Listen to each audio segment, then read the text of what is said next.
Hello everyone. I would like to show you how I attach my buckle guards to my mohair cinch. So this is the cinch I just made last weekend, and this is 19 strands of mohair. I have these traditional circular buckles on it, and I just engraved some simple design on it too. And this is my design of the buckle guards. The buckle goes through this flap into this groove here, into this slot, and it's a simple design, works pretty well. I use barked and sheepskin to line it, and the rest of it is just a saddle skirting, and this is tooled. I don't match my design with my cinch. So this one is already done, so this is how it looks.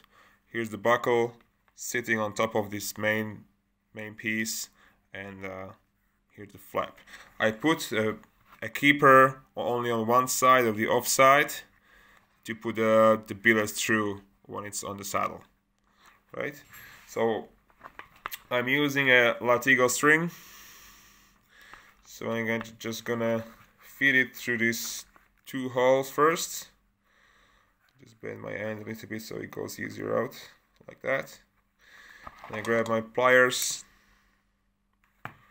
pull it up, and just make sure it's in the center, like so. And now I put it through my buckle, through the buckle guard.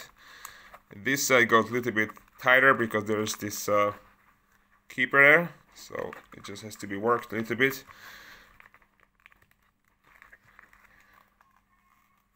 Just push it one side at a time.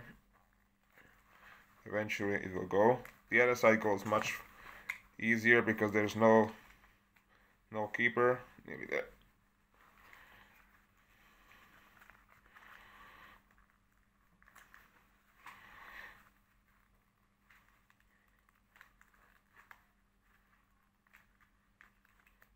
That's it. So I push this buckle into that flap as far as I can, close to the stitching, and now I put my thong in the slot, close the flap, and just make sure it sits as close to this edge, nice and tight.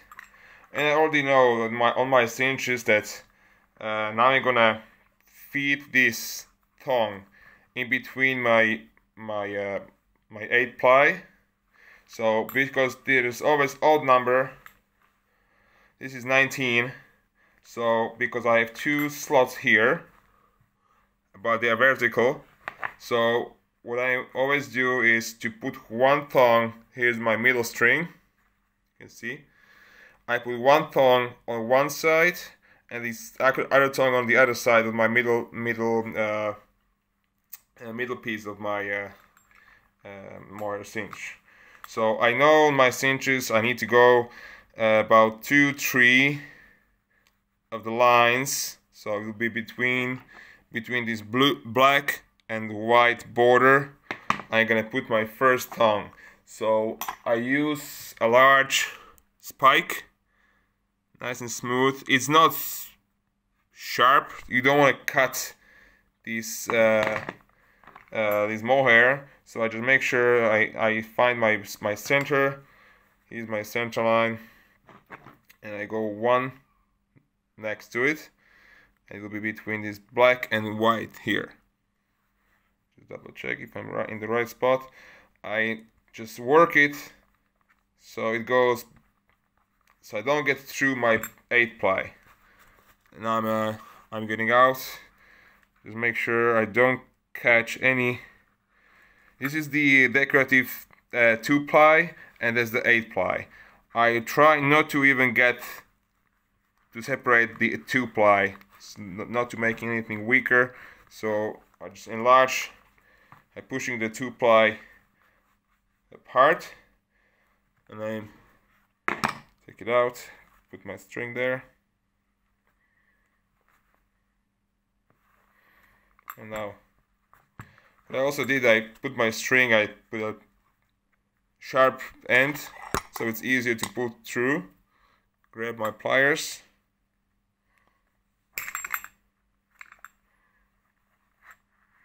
There we go, one side.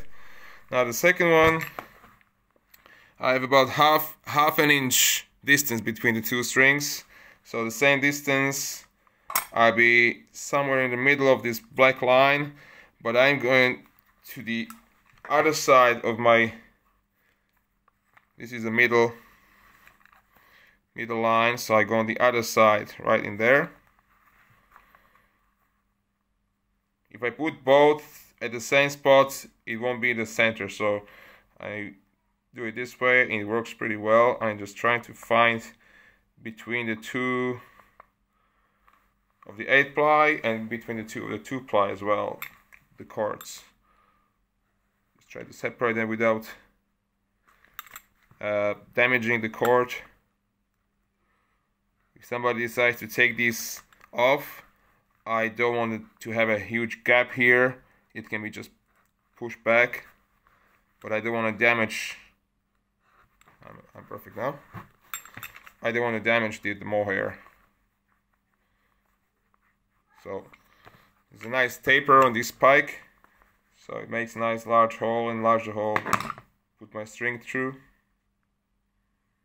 I hope you can see. Now I'm coming from the other side,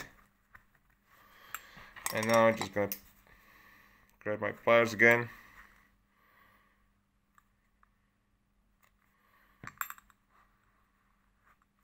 There we go. Put everything tight. Make sure I'm halfway through my string. If one side is a little bit longer, I just make sure it's in the center. Put everything tight. Just double check my ends. Should be no, make sure I have no string in between anywhere. So I'm gonna put through these holes. 1, 2. Close everything. And this way, everything is centered. This tip of my buckle guard is sitting right on top of the middle string.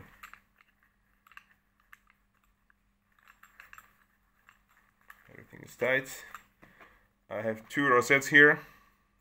You can put rosette and a concho, whichever way you prefer. In this case, I have 2 rosettes. I just enlarge this hole a little bit. Put it through. Again, tighten.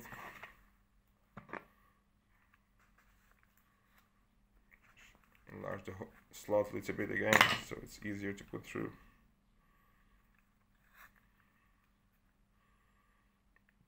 If you purchase my my buckle guards and you have your own cinch, you're gonna have your slots in the strings already made, so you don't have to do the step that I'm gonna do now. So you'll be just feeding it through. So, but here we're gonna go through the whole process. It is a bleeder. I use it to cut my slots. Hope you can see. I go as close to the surface as possible, making sure I don't cut my keeper there. And just, if it's sharp, I just go very slowly, trying to stay in the center of my string. Just long enough I can put this first piece through, like that. Like so. And put my second one, pull everything tight.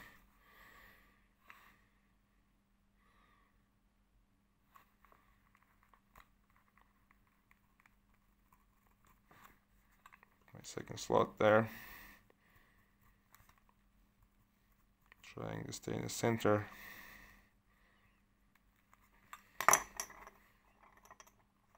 And pull it through. turn it. And just trying to push everything down. Oh, and that's it.